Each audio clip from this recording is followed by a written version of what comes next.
अस्सलाम वालेकुम दोस्तों। अॼु जी टॉपिक आहे दिलि जूं बीमारियूं ऐं उन्हनि जो बचाव कीअं कजे। असांजी ज़िंदगीअ जो दारोमदार दिलि जे धड़कण सां आहे। ॾींहुं राति जाॻंदे सुम्हंदे हलंदे फिरंदे दिलि धड़कंदी रहे थी, जीअं जिस्म खे रत वसीले ऑक्सीजन ऐं तवानाई मिली सघे।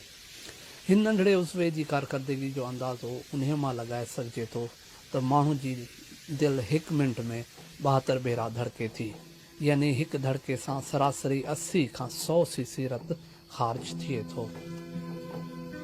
हिकु सरासरी ज़िंदगीअ जे अरसे में मजमूई तौरु तक़रीबन 25 मिलियन लीटर खां वधीक रत पंप थिए थो।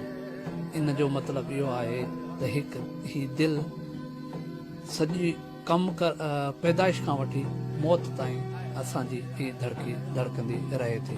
सो इन जो अॼु आर्टरीज़ ते ॻाल्हाईंदासीं, जेके शरियान आहिनि उन्हनि खे कीअं मज़बूत कजे त उन सां दिलि मज़बूत थींदी ऐं बीमारियुनि खां बचाव थींदो। त सभ खां पहिरियां जेको असां कंहिं बि शइ फूड में अचूं त मच्छी इज़ फिश, उन में ओमेगा 3 एसिड हूंदो आहे जेको रत जे शरियाननि खे क्लॉटिंग थियण खां बचाए थो। त इन जी कोशिशि इहा कयो त का फार्म फिश न हुजे, तव्हां जेका दरिया जी या समुंड जी फिश जेका आहे उहा तव्हां उनखे खाओ। उन खां पोइ अखरोट, वॉलनट्स, ही जेके आहिनि तव्हां अगरि हाई कोलेस्ट्रोल वारी शयूं खायो था उन खां पोइ ज़रूरी आहे त इहे वॉलनट ज़रूरु खाओ, जेको तव्हांजे शरियान खे सख़्तु थियण खां बचाए थो। उन खां पोइ आहे असांजो बीट्स, जंहिंखे चुकंदर बि चवंदा आहिनि ऐं सिंधी में आहे मुंहिंजे ख़्याल में चोटिस चवंदा आहिनि। ही हाई हूंदो आहे नाइट्रेट्स में, जेको असांजे शरियाननि खे इन्फ्लेमेशन थींदी आहे उन खे घटाए थो।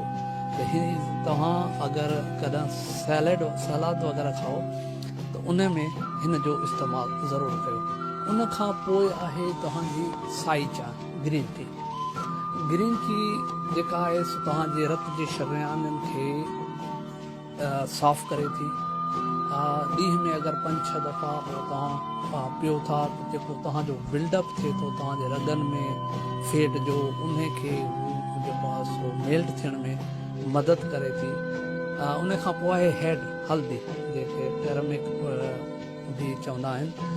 हिन में जेको आहे एंटी ऑक्साइड हूंदो आहे, उहो शरियाननि में जेको फैट थींदो आहे उन खे उहो घटाए थी ऐं घटाइण में मददगार साबित थींदी आहे।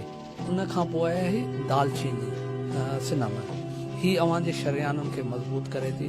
हिन में जेको आहे न एंटी ऑक्साइड ऐं एंटी फ्लेमेटरी कंपोनेंट्स हूंदा आहिनि, जेके तव्हांजी रगनि खे साफ़ करण में ऐं उन्हनि जे फ्लो खे बरक़रार रखण में मदद कंदा आहिनि। उन खां पोइ आहे फ्लैक्स सीड तव्हांखे ही जेके आहिनि सीरियल्स में तव्हांखे मिली वेंदा। ही जेको तव्हांजो हाई कोलेस्ट्रोल थींदो आहे न उन खे हू घटाए थी ऐं ब्लड प्रेशर खे मेंटेन करण में ही जेके फ्लैक्स सीड्स आहिनि उहे मददगार साबित थींदा आहिनि। उन खां पोइ आहे सिट्रिक एसिड, जेके फ्रूट आहिनि जिन में लीमो थी वियो, नारंगियूं थी वियूं, माल्टा थी विया, उहे जेके आहिनि उहे रगनि में जेका इन्फ्लेमेशन थींदी आहे उन्हनि खे हू घटाइण में मददगार साबित थींदो आहे। ऐं तव्हांजो जेको मुख़्तलिफ़ दिलि में बदन में जेके बि बीमारियूं आहिनि उन्हनि में बि हेल्प कंदो आहे। उन खां पोइ आहे ॾाढ़ूं, जेको पाम ग्रेनेड आहे, जेको रत जे दौराने खे सही रखे थो, शरियाननि खे थुल्हो थियण खां रोके थो, शरियाननि में जेके प्लग एंड जेको बिल्डअप थींदो आहे उन खे ही घटाइण में मददगार साबित थींदो आहे।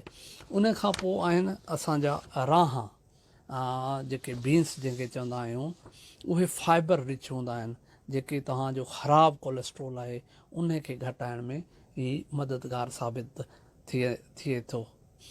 इन जे करे जेके बि मुख़्तलिफ़ बीन्स जा क़िस्म